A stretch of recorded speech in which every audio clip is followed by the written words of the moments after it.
From the Denver Broncos Media Center, welcome to Broncos Country Tonight. Welcome to Broncos Country Tonight as we break down the Broncos' loss to the Buffalo Bills 42-15 in a meaningless preseason game. I feel like that needs to be said a few times.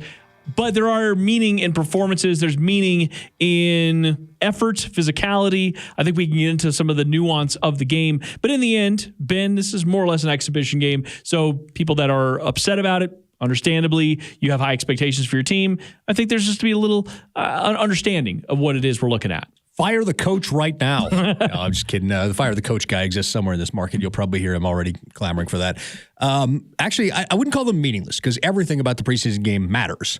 The only thing that doesn't is the score. Well, except for it doesn't, because you don't actually have starters out there. You have guys that could be starters. It matters those guys getting the reps. All those guys getting the reps that's the difference between making the squad and not. I mean, meaningless in the outcome. Right, and the outcome doesn't matter. The score doesn't meaningless matter. by the fact that the starters are not playing, or if they are playing, even what you gain from that, it's like, okay, great. Josh Allen, or we went for like 3 for 3 for 47 yards. They shook the rust off, and that's it. That's not meaningless to me. That's shaking the rust off and all that kind of stuff. The only thing that doesn't matter is the final score. Like, that doesn't matter. The fact that the Broncos lost, what was it, 42-15 or whatever, in a game that felt even further apart than that score, is a bad thing. I thought that you look at the two quarterbacks in that game. I thought Brett clearly outplayed Josh Johnson. Now, Josh did go against some starters, or at least some second team, defense for a little while, where Brett got mostly second and third teamers. But I'd like to see that flip flopped in the Minnesota game because Brett's outplayed Josh this preseason. I know Josh had the better stat line in the first week, but it was outside the number deep balls that the receivers were bailing him out on. Looking down, we still can't run. That's a problem. We're going to have to get that fixed. Still not able to run the football. They went and claimed a running back off waivers. I don't know if the running back position, if that's necessarily going to help, but looking at the two guys that they brought in, whatever it was last week, they had one run between them that was worth anything, and the rest of them were, 1 or 2 yard gains. Divine Ozigbo is that's who they claimed off waivers. And then, on the defensive side of the ball, couldn't stop the run. They were getting manhandled, the line of scrimmage. The final run tally, I think, 32 yards for the Broncos to 208, if I remember correctly, for the Bills. That's exactly right. That is an unacceptable beatdown. That is absolutely getting beat down. And I understand the Buffalo's playing starters against backups. I understand that. But your backups are guys that hope to be starters. Does this bring up questions about depth for the Broncos, in your opinion? Because there are some guys that were playing in this game that are expected to make the roster. Yeah, it does. I mean, because those guys, if those starters go down, that's your new starter. So, yeah, it does. And you got to have a point of pride. They were getting, the defensive line was getting their butt kicked. They were getting pushed around at will. And the linebackers were taking just horrible angles. Joe Schobert didn't look like he had much left. I mean, he's shaking the rust off, and he didn't get much of a full offseason. He's been working out on his own. Mm-hmm. Didn't get much of an offseason working out with the team. Fair, but he did not look like he had. Yeah, we'll talk about this as the week goes on. You said about the angles. I think that's one of the biggest problems I had is it seemed like instead of running to a gap, they were running to the blocker. Mm-hmm. That wasn't conditioning. That's a mental error. Yeah, and that's what Coach Hackett said. He thought they were overthinking it. He's like, honestly, on the defensive side, I think they were overthinking things out there. And I had a chance to chat with Jonathan Cooper after practice today, and he said basically the same thing. He said, yeah, I think when we got out there, and he even included himself, when I'm out there, my first opportunity, we were just overthinking things, and we were able to straighten a lot of those things out in practice. So it's easy to sort of lose your mind on this. But again, I'm not trying to go glass half full or eternal optimist, but I will say that I'd rather them have this kind of performance where it's just everything breaks down and be able to say this is where we're missing the mark, whether it's the coaching staff teaching it or the players executing it on the field. I think what is great is you have that in the preseason. You can correct some of those errors now. You get one more preseason game before the real test. Yeah, I mean,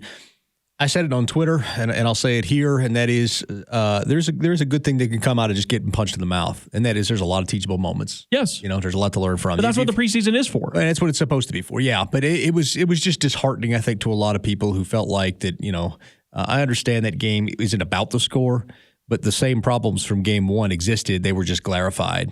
All of a sudden, you didn't have Josh pushing the ball deep and getting those padded numbers to make Josh Johnson look better. All of a sudden, the run game was still bad and unable to get going in any meaningful way. It just wasn't good. The lone bright spot, like I said, was Brett dissecting the after that first series, dissecting the Bills, second and third defense. I thought the return game looked pretty good. Okay, that's the other bright spot. The return game, those guys, they've got enough guys. I throw Baron Browning in there. I thought he still looked pretty good. He got a couple of pressures. Jonathan Cooper coming back also was able to get some pressure. But once again, it just wasn't consistent enough. And you said it right there. I mean, they were just getting absolutely blown off the ball. If the Bills wanted to run it, they could run it. If they wanted to pass, they completed dang near everything they did. I mean, 26 of 29, and that's with Matt Barkley in there going 7 for 8. Yeah. So just give you a little bit of example of what the Buffalo Bills were able to do. They rushed for 208 yards. They only had 3 incompletions on the day. They were able to do whatever they want. And what happens is, and you know this just as much as I do, when an offense can do that to your defense, nothing works. It's demoralizing. Because you go to sell out to stop the run, and who cares, because then they're going to pass it on you. Well, guess what? If you're better on the back end and you can stop some of the pass, then they're going to run it on you. And that was what was happening with the Buffalo Bills. It seemed like at every level, the Broncos were just not willing to match up. And now the other thing to learn from this is they flew out on a late Saturday for what was a late Friday for what was an early Saturday. Maybe there's a little bit of a learning thing there for this coaching staff and for these players on, hey, if we've got an early start this season, flying out East Coast, maybe we go out a little bit earlier and get settled in rather than a sort of 24-hour turnaround. Yeah, 11 a.m. game on the East Coast, and they flew out at 5 p. on Friday. I think they got there in plenty of time. I just they were unprepared for that game. And whether you want that to be coaching, whether you want there to be talent disparity, and I'm sure everybody who has a preconceived narrative will come up with their own reason. The thing about the preseason is, at the end of the day, when you walk away from it, the score doesn't count, and the game doesn't count.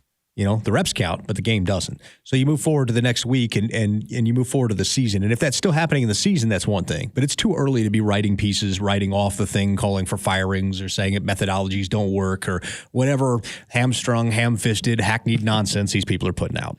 Well, that's going to happen. And the overreaction that I even saw on individual players or otherwise over the course of social media I guess that's what social media is there for. But if you spend a little bit of time watching it, I like what Nathaniel Hackett says. It's never as good and it's never as bad as you ever think it is. And I'd say that really does apply here. There were some moments where you're just not happy with the way that they competed. There's some moments where you felt like they could have done more. And then simultaneously, watching back with the offense, there were a couple of things I did like about the way they executed the offense. Yeah, the running game is not on track, and it's not even close to as good as you need it to be. But I thought when Quinn Miners was out there, they were a much stronger run team. That was in that first drive, Calvin right? Looked pretty decent. Calvin looked a little bit better than he has. He's finally shaking that Parsons thing off. And he's playing next to Quinn, which I think helped him, especially early on. But I mean, I only saw him really get beat one time in the game. So there are, like I said, you go into it, you're really frustrated about the overall performance. You're seeing the guys in the trenches get beat. You're seeing the guys in the secondary not exactly where they should be. But understand that this is an opportunity, a teachable moment for this coaching staff. And you and I came into the season saying, I'm hoping they get a few of these and to see what they do, see how the team and the coaching staff responds. Yeah. And that's the thing. Get punched in the mouth. You get the teachable moments. See how the team bounces back. This is the time to do it. That's what the preseason is for. Yep. All right. Well, there's a lot to learn from it. Of course, we'll be breaking it down on Broncos Country Tonight, the radio show, 6 to 9 p.m. on KOA. Steve Atwater will be with us next time for the TV show. For Benjamin Allbright, I'm Ryan Edwards. Thanks for watching Broncos Country Tonight.